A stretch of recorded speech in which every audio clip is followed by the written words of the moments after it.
how you can turn on and turn off game mode on your iPhone.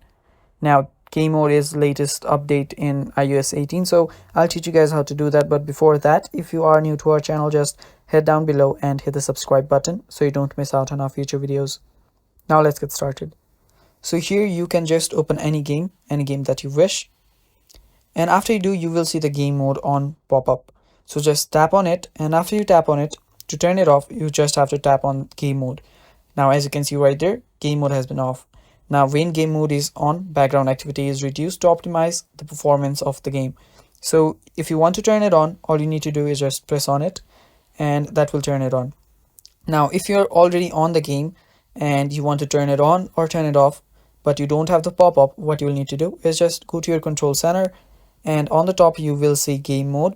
Tap on it, and you can just turn it on and turn it off from there.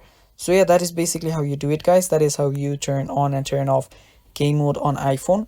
If you guys found this video helpful, don't forget to leave a like down below and stay tuned for more upcoming videos. Take care and bye bye.